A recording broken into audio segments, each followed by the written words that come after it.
guys, Jill here, and I do have another Valentine card to show you.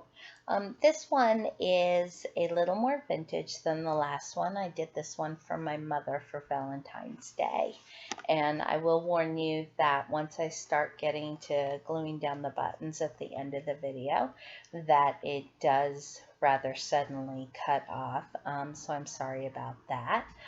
So in advance, I will thank you for watching the video and for all of your nice comments on my last video. I really do appreciate that. I have been getting some really good feedback on the voiceovers.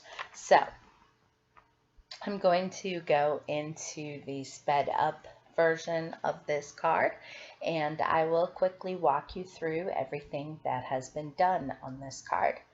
So first we'll start with the card base. Is a 110-pound Recollections cream card base. And what I did on that was I took my Brilliance ink pad, and that is the one that I used throughout here.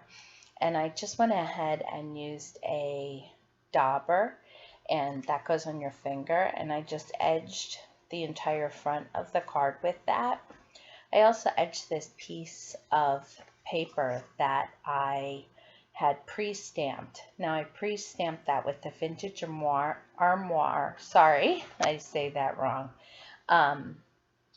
piece of paper that I have pre-stamped, sorry, and I distressed that.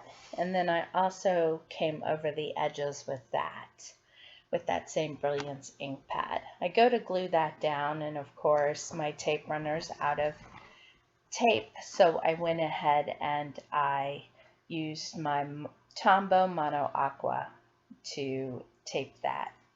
And there's the stamp set that I used, and so then this is where I used the paper pad.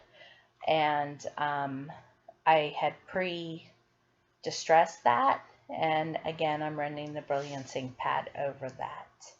And then I glued that down also, and I had a piece of scrap paper, and that I added a piece of lace to, and that I used the Ranger Multi-Matte Medium to attach that piece of lace, and you don't get any globs of glue and you can't see it.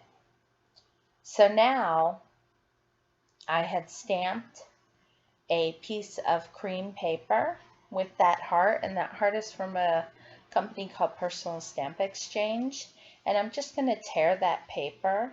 And keep in mind, when you're tearing paper, if you tear it towards you, you'll be able to see the tears.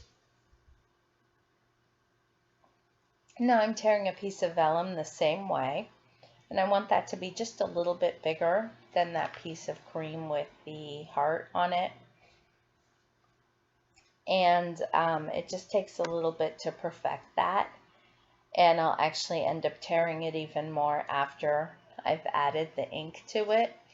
But for right now it seemed okay, but then it's going to be too large. So once you've found what you like, don't be afraid to go back in and change it up like I do here. Even though I've already inked it, I still change it. So that's what I love about paper, it's pretty flexible. So now I'm going to come in with my Inca Gold. This used to be pliable, but it dried up. Just remember, a lot of these things are water soluble, so I sprayed it with the water and it came back to life. So I'm just painting it onto the edges of the vellum as well as the paper, and it just gives it this beautiful shimmer.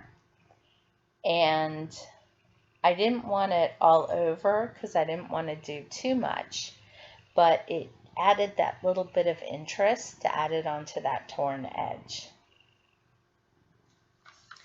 And as you can see, it dries up really, really fast when it's open, so I keep spraying it as I go. So now I'm going to use some foam tape to add those layers. And I always like to use my non-stick kid scissors. I got those in the back to school section. And I always like to put my foam tape on the piece of paper first, and that way when I go to put it on my vellum, I don't have to guess where you're not going to see it, because remember, you don't want to put adhesive on the vellum not knowing where you can't see it. And so that's where I did that and stuck that down. So now is where I add the buttons, and I'm using the hot glue gun, and this is where we're about to get cut off. So just remember, don't use a lot of hot glue when you're adding your buttons on. So once again, I want to thank you for watching my videos, and if you have any questions, please let me know. And thanks for watching, and have a great day. And there's going to be a still video or a still picture of this card in a moment. And thanks for stopping by.